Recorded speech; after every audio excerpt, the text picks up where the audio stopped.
outputs. So again, you're going to do all your editing in your master file, but then you're going to need to deliver your file to your client, who probably isn't going to be wanting a Photoshop document.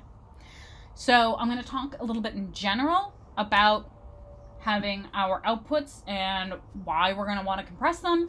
And then I'm going to do separate videos where I talk about your 3 kind of most common outputs you're going to be using, which are your JPEGs, your GIFs, and your PNGs.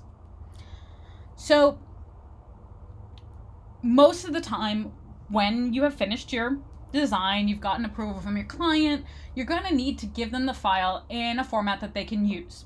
They don't want to go through the hassle of figuring out what it's supposed to be, exporting it, etc. You're going to need to give it to them in a way that they can use it. Now, some clients are going to have Photoshop, or maybe they've got another graphics editing software. Or sometimes you're going to be working with another designer who's going to use your piece in something else, and so they need to be able to edit it and get at your layers.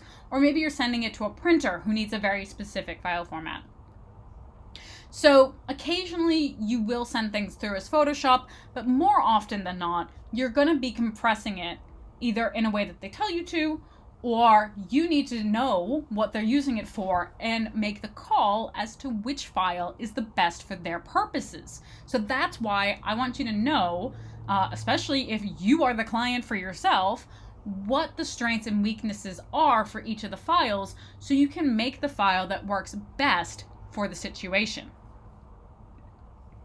Now, I do want to say that if you're sending files to a designer, they might tell you, I want it in this exact manner, because again, they understand that. And so they might know what their need is, and they'll tell you. If you are sending files to a printer, they're probably going to tell you the file formats that they allow. Now, again, most printers have a range because they're going to work with a range of people. So again, you need to know which one is going to be the best quality for what you're sending them. So again, if you have the option of sending it in a file format that's higher resolution, that doesn't lose any data, send it to them that way. So sometimes you might be sending a TIFF or a Photoshop, but a lot of times you're going to be sending one of these compressed file formats. So the reason for that is that if you got a designer or a printer, you might have data quality being more important than the size of the image. For most of the time when we are doing things for a third-party client, they might be more concerned about how they're going to use it. And so that's why it's important that you understand the best thing to do. So a lot of times the client's not going to tell you, I want it as a JPEG. They're going to say, I'm going to be using this image for my social media. I want this logo to be able to kind of be my avatar on a variety of different websites. I'm going to use it on social media, but I'm also going to use it in my blog. So again, remembering that their concern is the use of it. So compatibility might be more of an issue than, say, preserving all the data for them. So remembering what the end product is will help you make the choice what kind of file is best for that situation.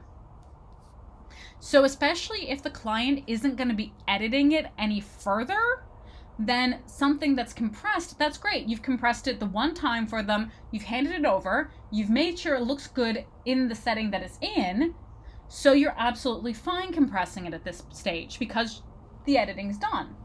The issue comes in if there's going to be more editing that happens after you hand it over. So again, it's important to understand how the client is using it and in what settings. So the 3 most common file formats that we're going to talk about are going to be JPEGs, which will be the next one. Then we're going to talk about GIFs. And lastly, we're going to talk about PNGs. But I'm going to do each of those as their own set of slides to make it a little bit easier to get through.